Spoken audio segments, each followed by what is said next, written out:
Lagos, 1996. A white Mercedes is crawling through traffic. Inside is Kudirat Abiola, wife of the man who won Nigeria's cancelled election. Seconds later, gunshots, chaos, then silence. They didn't just kill a woman, they tried to kill a revolution, but Kudirat Abiola, she's still a symbol today. Let me tell you why. Kudirat Olayinka Adeyemi, she was born in 1951 in Zaria.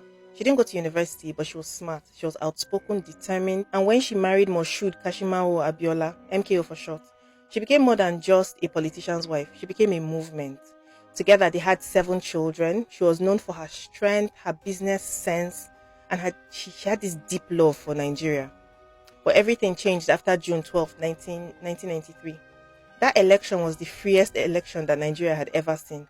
And MKO Abiola, he won. But the military did not want a civilian in charge, so they cancelled the results. A few months later, MKO was arrested for declaring himself president. While he was locked away, Kudirat stepped up. She didn't hide. She became the face of the pro-democracy movement.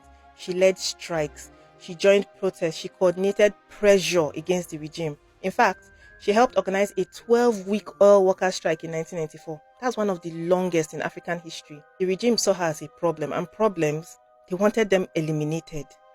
She was arrested once in 1995 on fake charges, but later she was released. Still, she refused to stay quiet. On June 4th, 1996, she got into her car in Lagos. She was heading to the Canadian High Commission. She never made it. As her Mercedes drove through Oregon Road in Ikeja, 2 cars boxed her in. 6 men jumped out. Her driver tried to escape, but it was too late. Kudirat was shot point blank in the forehead, and then her driver was killed too. But her assistant Latif, he survived. But guess what? That same assistant, the one who was in the car with her when she died, he was later accused of being in on it. A soldier named Barnabas Jabila, better known as Sergeant Rogers, he came forward and he confessed in public during the Oputa panel and in court. He said, I assassinated Kudirat Abiola. I acted on orders from Major Al Mustafa.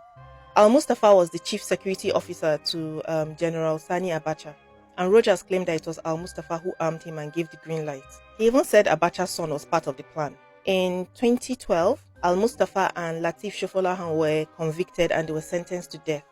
But in 2013, they were acquitted. The court said that the evidence was just not solid enough. So they let them go.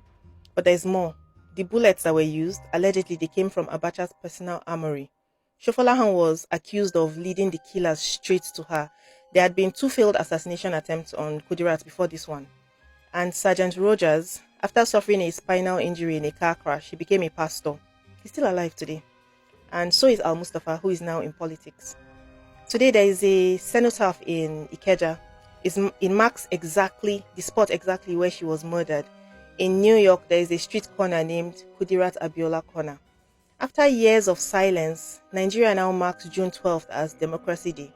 Her daughter Hafsat Abiola said she was guided by both love and a sense of duty to defend her husband's mandate and to work with many across the country for the restoration of democracy. They thought killing her would end the fight. But they created a martyr, a mother, a freedom fighter, a woman who risked it all. Do you think justice was served? Or was Kudirat failed by the very system she died fighting for? Let me know in the comments. Thank you for watching this video. If you enjoy cases like this, please follow me for more.